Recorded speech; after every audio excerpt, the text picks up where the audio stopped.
If human history is not a straight line but the final chapter of a much longer story, how much of that story have we already lost? How does a Viking coin end up buried among Native American tools? Why would a wooden statue carved more than 12,000 years ago be covered in symbols no one can read? And how could a simple iron hammer be found sealed inside solid stone, as if time itself tried to hide it? These are not legends. They are physical objects, measured, photographed, and stored in museums, and yet none of them fit neatly into the timeline we were taught. If all of these discoveries are real, what part of human history has quietly slipped through the cracks? For more than a century, modern archaeology has relied on a relatively stable framework. Human history, as it is commonly taught, follows a logical progression. Small hunter-gatherer groups gradually developed tools, agriculture emerged, permanent settlements formed, and complex civilizations eventually arose. Each step builds upon the last, forming a linear story of slow but steady advancements. Most archaeological discoveries fit comfortably within this structure. Stone tools appear where stone tools are expected. Early farming communities leave behind predictable traces. Written language emerges only after societies reach sufficient complexity. When evidence aligns with expectations, it strengthens confidence in the timeline. But some discoveries do not align at all. Across different continents and vastly different time periods, archaeologists have uncovered objects that seem to exist outside their proper place. They appear too advanced, too old, or too culturally disconnected from their surroundings. In many cases, the objects themselves are not extraordinary in isolation. What makes them disturbing is their context, or the lack of it. A coin does not belong in ancient Native American soil. Sumerian-style writing should not appear in the highlands of South America. A monumental wooden sculpture should not survive from a time when humans were supposedly incapable of such symbolic thinking. When faced with these anomalies, science does not collapse. Instead, it becomes cautious. Researchers search for alternative explanations, contamination of layers, misinterpretation of symbols, later intrusions, hoaxes, or natural processes that mimic human design. Often, these explanations are reasonable. Sometimes they are convincing. But not always. In a number of cases, the physical evidence remains stubbornly unresolved. Dating methods provide ranges, not certainties. Provenance is incomplete. Written records are absent, and when context is missing, interpretation becomes fragile. Archaeology depends not only on objects, but on where and how they are found. Remove that context, and even solid artifacts begin to raise uncomfortable questions. This is the space where mystery thrives, not because science has failed, but because it has reached the edge of what the evidence can support. The discoveries explored in this video do not prove lost super civilizations, ancient global empires, or visitors from beyond the Earth. They do something more subtle and more troubling. They suggest that human history may be less complete than we assume, shaped as much by what disappeared as by what survived. Each artifact is a fragment, and fragments by definition point to something missing. The first of these fragments is small, simple, and deeply unsettling. A hammer found where no hammer should exist. 1 London hammer. In 1936, near the small town of London in central Texas, a couple walking along a dry creek bed noticed something unusual protruding from a limestone outcrop. Embedded within a solid rock formation was the unmistakable shape of a hammer. Not a stone tool, not a crude fragment. A hammer with a wooden handle and an iron head. An object that appeared entirely familiar, yet completely out of place. When the surrounding stone was carefully broken away, the mystery deepened. Portions of the wooden handle had partially fossilized, transformed by mineral replacement. The iron head, however, remained intact and unusually resistant to corrosion. Chemical analysis later suggested a composition of remarkably pure iron, far purer than what is typically associated with known ancient metallurgy. What troubled researchers was not the hammer itself, but the stone encasing it. Some geologists argued that the rock formation surrounding the tool could be tens of millions of years old, potentially dating back to the Cretaceous period.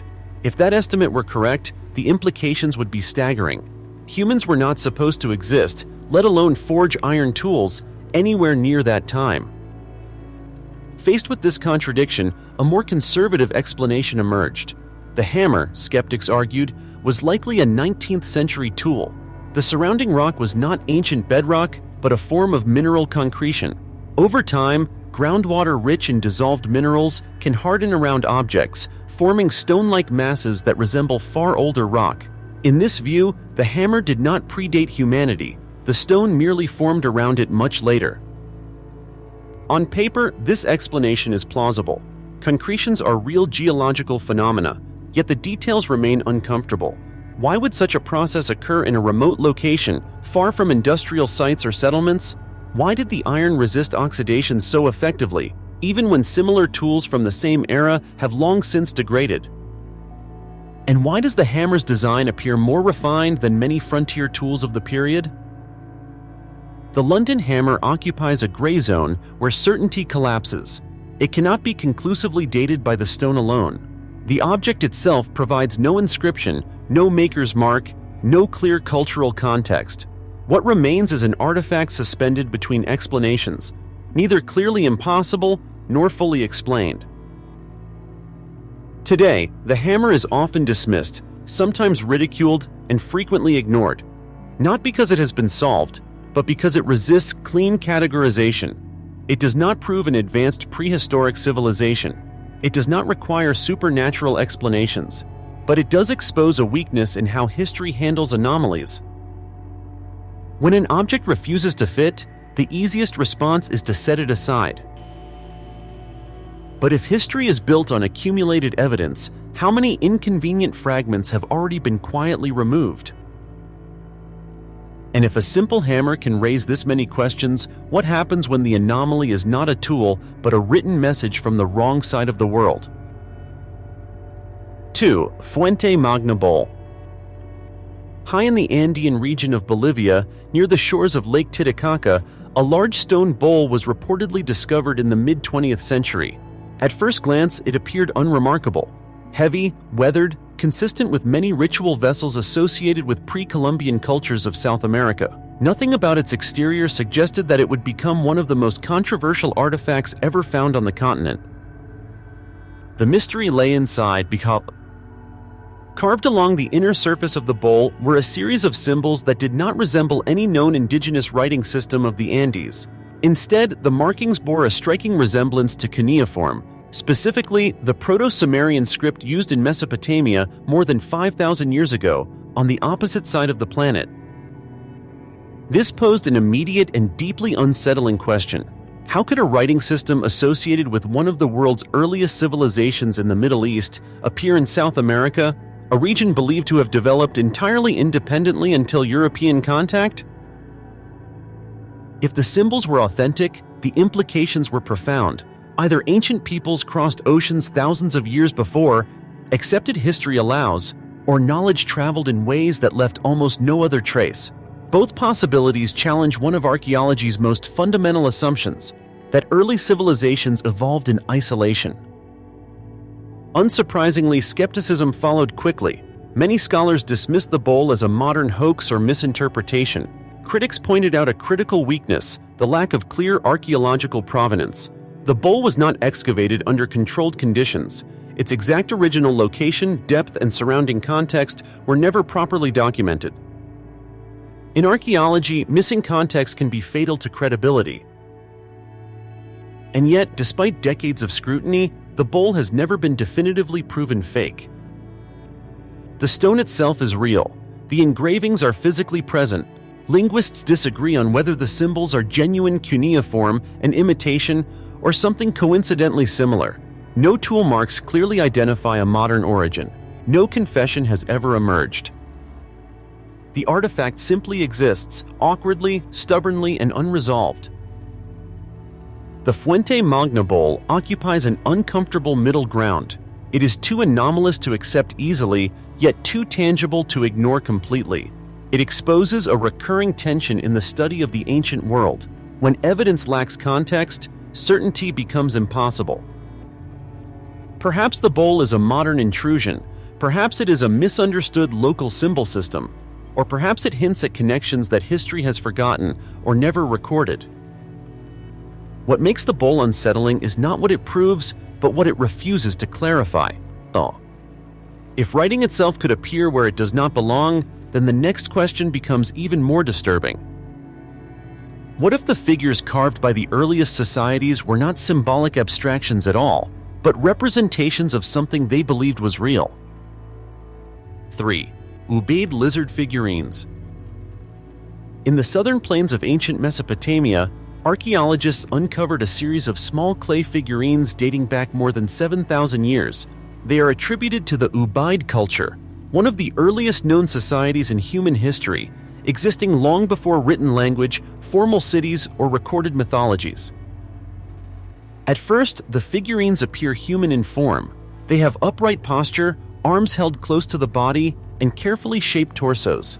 But as the details come into focus, the illusion breaks. Their heads are elongated, their eyes are narrow and slanted. Some figures display scale-like textures along the body, others appear to be holding infants with the same unnatural features. These are not human faces. The figures resemble reptiles, serpent-like beings with humanoid bodies. They are unlike anything else from early Mesopotamian art. No comparable forms exist in neighboring cultures of the same period. There are no inscriptions, no accompanying texts, and no oral traditions preserved to explain what they represent. This absence of context is what makes the figurines so unsettling. Mainstream archaeology offers cautious interpretations. The figures may represent mythological creatures now lost to time, symbolic guardians, or exaggerated ritual masks worn by priests. Some suggest they reflect early religious concepts tied to fertility, transformation, or the natural world, serpents being powerful symbols in many ancient belief systems. These explanations are reasonable, but they are incomplete. Why would one of the earliest cultures devote such careful craftsmanship to beings that look so distinctly non-human? Why depict mothers and infants with the same reptilian features? And why do these figures appear at such an early stage of human symbolic expression when artistic traditions were still forming? More speculative interpretations inevitably follow. Some researchers and theorists have suggested the figures may represent remembered encounters, beings perceived as real rather than symbolic. Others argue they preserve a mythological memory of serpent deities that later appear across cultures worldwide, from Mesopotamia to Mesoamerica. Archaeology, bound by evidence, cannot confirm such ideas, and yet it cannot fully dismiss the strangeness of the objects either. The Ubaid figurines sit in museums today, often passed over with brief labels and minimal explanation. They are classified as ritual objects, a term that signals uncertainty rather than understanding. What makes them disturbing is not their appearance alone, but their timing. These figures emerge at the dawn of civilization, when humanity was first learning to represent itself in material form. If these are symbols, they come from a belief system we no longer recognize. If they are memories, they point to experiences we no longer understand. And if we cannot explain why the earliest societies imagined such beings, then the next anomaly forces an even harder question. What happens when an artifact does not merely look foreign, but comes from a civilization that should never have been there at all? 4. Roman head of Tekacsik-Kalixtlahuaca. In 1933, archaeologists excavating a burial site near Tekacsik-Kalixtlahuaca in central Mexico uncovered a collection of grave goods typical of the region. Ceramic vessels, ornaments, and ritual objects lay undisturbed beneath layers of soil, consistent with a burial dated to around the 9th century AD, several centuries before European contact with the Americas. Among these objects was something that did not belong. It was a small terracotta head, worn by time but unmistakable in style. The facial structure, the beard, the proportions, all closely resembled Roman portraiture from the early centuries of the Common Era. It did not resemble Aztec, Mixtec, or any known Mesoamerican artistic tradition. To trained eyes, it looked Roman. This posed an immediate contradiction. By the time the burial was created, the Roman Empire had already collapsed, and according to accepted history, no Roman or European vessel had crossed the Atlantic. The object should not have existed in that place at that time. Skeptics quickly proposed alternative explanations. The head might have been introduced accidentally during excavation. It could have been planted as a prank, or it might be a later intrusion carried into the soil by natural processes or human disturbance. These possibilities are routinely considered in archaeology, especially when an artifact defies expectations. However, the stratigraphy complicated these dismissals. The head was reportedly found beneath intact layers, alongside indigenous objects with no clear signs of later disturbance. Subsequent thermoluminescence testing suggested a firing date consistent with Roman-era ceramics, though critics dispute the reliability of these results. If the head is authentic, its presence raises uncomfortable implications. It would suggest contact between the Old World and the Americas long before Columbus, whether through accidental drift voyages, forgotten expeditions, or trade networks far more extensive than currently recognized. None of these scenarios are easy to accept, and none can be proven conclusively. As a result, the Roman head occupies a liminal status. It is neither fully accepted nor definitively rejected. It appears in academic debates, footnotes, and fringe discussions, but rarely in mainstream narratives. What makes the artifact troubling is its silence. It carries no inscription, no record of how it traveled, no explanation of why it ended up in a Mesoamerican grave. It simply exists, challenging the assumption that oceans were insurmountable barriers in the ancient world. If a single object can cross an ocean and vanish into history, then the next discovery suggests that such journeys may not have been isolated incidents. What if traces of early transoceanic contact are not rare accidents, but fragments of a larger, forgotten pattern? 5. Maine penny. In 1957, at an archaeological site near the town of Brooklyn in the state of Maine, a small silver coin was unearthed among Native American artifacts. At first, it appeared insignificant, worn, thin, and easily overlooked, but closer examination revealed something extraordinary. The coin was identified as a Norse silver penny, minted in Norway during the reign of King Olaf Kyrre, sometime between AD 1067 and 1093. In other words, it was a Viking coin, struck nearly 1,000 years ago on the opposite side of the Atlantic Ocean. This discovery immediately clashed with established history. Norse explorers are known to have reached parts of North America, most notably at L'Anse aux Meadows in Newfoundland, but Maine lies far to the south of any confirmed Viking settlement. There is no accepted evidence of Norse colonies or permanent presence in the region. How then did the coin get there? One explanation suggests long-distance trade. Indigenous trade networks in North America were extensive, connecting distant regions through the exchange of goods. The coin could have traveled southward over generations, passed from hand to hand until it was eventually lost or buried. This hypothesis fits within known patterns of human behavior. Another possibility is more unsettling. Vikings may have ventured much farther into North America than the historical record preserves. Short-term camps, failed expeditions, or exploratory journeys could have left minimal traces, easily erased by time, climate, and later human activity. Skeptics argue for a simpler explanation. The coin may have been dropped by a modern collector, accidentally or intentionally, contaminating the site. Such incidents have occurred before, and archaeology remains vigilant against them. Yet the context complicates this dismissal. The coin was found alongside indigenous tools and materials in a layer believed to be undisturbed by modern activity. While context alone cannot eliminate doubt, it prevents easy resolution. What makes the Maine penny remarkable is not its material value, but its implication. It suggests that the boundaries of exploration were more porous than textbooks imply. Oceans may not have been absolute barriers, but difficult passages crossed by a small number of people whose stories were never written down. If so, then the history of exploration becomes less a tale of singular firsts and more a series of forgotten attempts, some successful, some lost to time. And if a single coin can survive as the only witness to such a journey, the next artifact raises an even deeper question. What if symbolic thinking itself, complex, abstract, and intentional, emerged far earlier than we ever imagined? 6. Shigir Idol. In 1890, peat miners working in the Ural Mountains of Russia uncovered fragments of a massive wooden sculpture buried deep within a bog. When the pieces were reassembled, the result was astonishing. A towering figure carved from larch wood, originally standing over 5 meters tall, covered from top to bottom in intricate geometric patterns and stylized faces. This was not a crude totem. It was a deliberate, highly symbolic construction. Radiocarbon dating later revealed an even greater shock.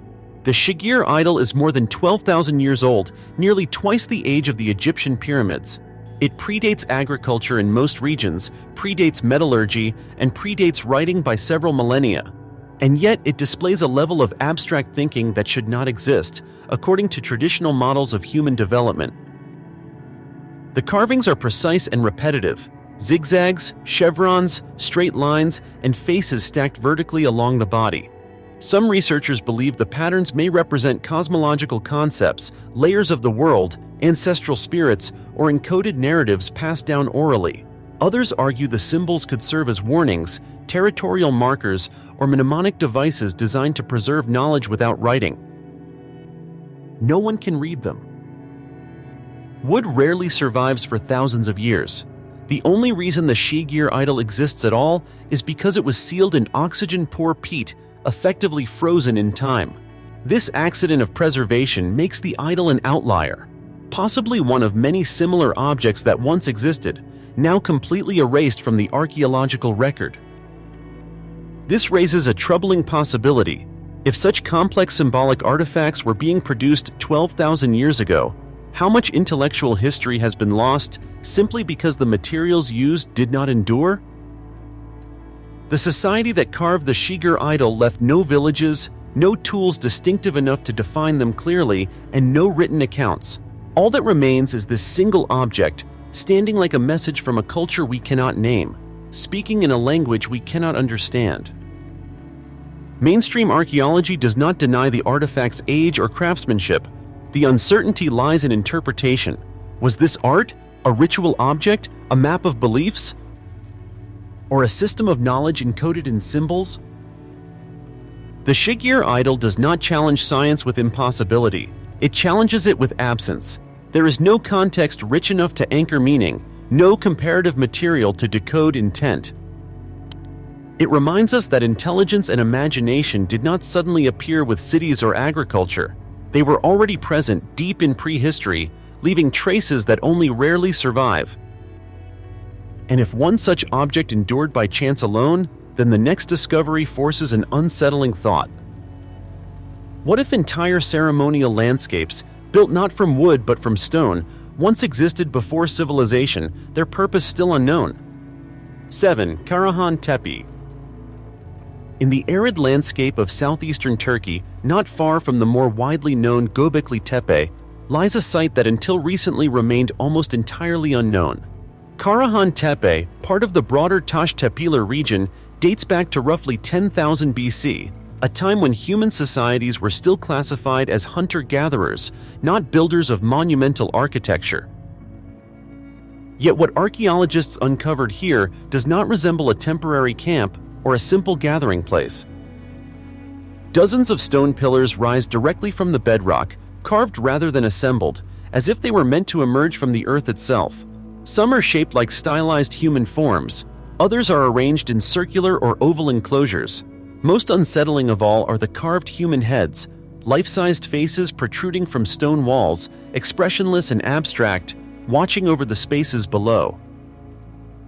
There is no evidence of daily life at Karahan Tepe. No hearths, no storage pits, no domestic structures. Everything about the site points toward ritual rather than residence. This creates a fundamental contradiction. Monumental construction requires coordination, labor, and shared purpose. It implies social organization. And yet, Karahan Tepe predates agriculture, surplus food production, and permanent settlements, the very foundations traditionally believed necessary for such projects. How did small, mobile groups organize the labor required to carve hundreds of tons of stone? Why invest so much effort into structures that served no practical survival function?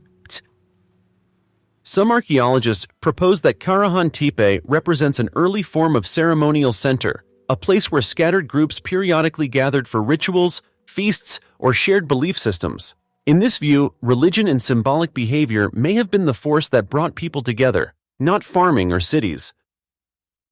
Others remain cautious.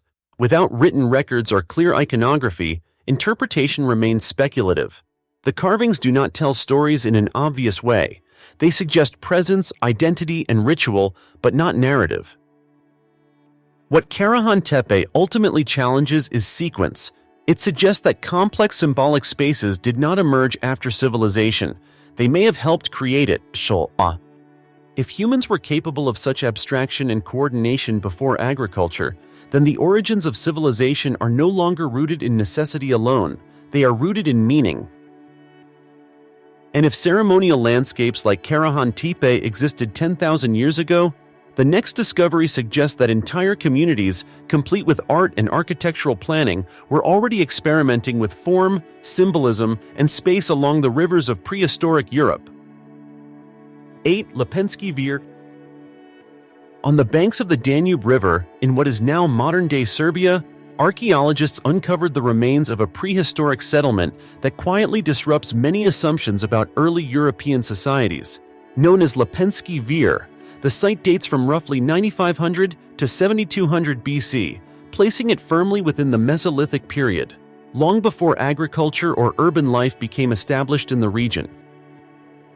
What makes Lepenski Vir extraordinary is not just its age, but its deliberate design. The settlement consists of a series of trapezoidal houses arranged in a precise layout, all oriented toward the river. The structures follow consistent proportions, suggesting standardized planning rather than improvised shelter. This level of architectural intentionality is unexpected for a society traditionally viewed as semi-nomadic. Inside and around these dwellings, archaeologists found dozens of stone sculptures unlike anything else from prehistoric Europe. The figures combine human and fish-like features, wide staring eyes, flattened noses, and mouths that appear both expressive and restrained. They are not decorative fragments. They are central, carefully placed, and repeatedly shaped according to the same visual language. The Danube was not merely a source of food, it appears to have been sacred. Some researchers believe the sculptures represent river deities or ancestral beings tied to seasonal fish migrations, a cosmology shaped by water, survival, and cyclical time. Others argue the figures symbolize transformation, blurring the boundary between human and animal in a way that reflects deep mythological thinking. What is clear is that Lepenski Vir was not a simple camp. It was a community structured around ritual, art, and spatial order. The people who lived here invested time and energy into forms that carried meaning beyond survival. This complicates the standard narrative. Symbolic architecture and religious expression are usually associated with farming societies that could afford specialization. Lepenski Vir challenges that assumption by demonstrating that complex social and spiritual systems could emerge in hunter-gatherer contexts. There are no written records to explain these choices. No myths carved in stone. The river carried away whatever stories once accompanied the sculptures. What remains are silent forms, fixed in place, watching a river that has flowed past them for nearly 10,000 years. Lepenski Vir suggests that long before cities, humans were already shaping space to reflect belief. They were building not for defense or storage, but for meaning. And if such communities existed along Europe's great rivers, the next discovery forces us to look beyond settlements entirely, to moments when humans created figures not meant to last, yet deliberately buried as if their purpose had already been fulfilled. 9. Ain Ghazal statues. In the outskirts of modern-day Amman, Jordan, archaeologists excavating a Neolithic settlement uncovered a discovery that felt less like unearthing artifacts, and more like uncovering a forgotten presence. Buried beneath the soil were dozens of life-sized human figures, carefully laid to rest, facing upward, their forms eerily intact. These were the statues of Ain Ghazal, created around 7200 to 6500 BC. Constructed from plaster molded over reed frameworks, the figures depict standing humans with elongated bodies, simplified limbs, and heads tilted slightly upward. Their most striking feature, however, is the eyes. Large, almond-shaped, and filled with black bitumen. They do not look away, they stare. The statues were not damaged by time or discarded as refuse. They were intentionally buried in pits, arranged with care, suggesting a ritual act rather than disposal. This immediately raises a fundamental question. Why would a prehistoric community invest immense labor into creating figures only to bury them? Plaster production at this scale required technical knowledge. Limestone had to be heated at high temperatures to produce quicklime, then mixed with water and shaped before hardening. This process demanded fuel, planning, and specialization, resources not easily spared by early farming societies. Yet Ain Ghazal was not a large city. It was a modest Neolithic settlement, and still, its people chose to create representations of themselves, or something resembling themselves, at full scale. Interpretations vary. Some scholars believe the statues represent ancestors, preserved temporarily to maintain spiritual continuity. Others suggest they depict idealized human forms used in ceremonies related to fertility, protection, or community identity. There is also the possibility that they were never meant to endure, that their burial marked the completion of their purpose. What makes the statues unsettling is their ambiguity. They are not portraits, they lack individuality. Their faces are nearly identical, as if representing a collective rather than specific persons. They stand somewhere between the human and the symbolic. Unlike later statues meant to be displayed, these figures were hidden from view almost as soon as they were completed. Their power, it seems, did not depend on being seen. Ain Ghazal forces a reconsideration of how early societies understood identity, memory, and presence. These people were not merely surviving. They were conceptualizing what it meant to exist, to be remembered, and to pass something intangible forward. And if humans were already creating and burying symbolic figures thousands of years before written belief systems, the final discovery shifts the focus even further back, to a time when meaning was carved not in stone buildings or statues, but directly onto the living landscape itself. 10. Tassili Niger. In the remote sandstone plateaus of southeastern Algeria, rising above what is now one of the harshest deserts on Earth, lies Tassili Niger, one of the largest and most enigmatic collections of prehistoric rock art ever discovered. Scattered across cliffs, caves, and rock shelters are more than 15,000 images, some dating back over 12,000 years. When these paintings were first documented in the 20th century, they immediately defied expectations. Many scenes depict animals that no longer live in the Sahara: giraffes, cattle, antelope, and aquatic life, suggesting a time when the region was green and fertile. But it is the human figures that cause the greatest unease. Some are enormous, dwarfing the animals around them. Others wear rounded head coverings, appear to float, or adopt rigid, trance-like postures. These are the so-called round-head figures, beings with featureless faces, elongated forms, and an almost otherworldly presence. Scholars generally interpret the paintings as ritual or shamanic art. The figures may represent altered states of consciousness, spiritual journeys, or mythological beings encountered during ceremonies.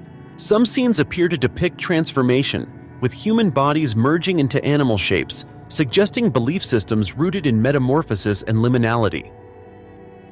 Yet the consistency and scale of the imagery complicate simple explanations. These were not isolated drawings made on impulse. They represent generations of artistic tradition, shared symbolism, and cultural continuity across thousands of years. The painters understood composition, movement, and narrative. They were not merely recording daily life, they were expressing ideas. What makes Tassili Niger so powerful is that it preserves thought, not objects. Unlike tools or structures, rock art captures perception, how ancient humans saw the world, themselves, and forces beyond them. And in these images, that worldview appears complex, symbolic, and deeply spiritual.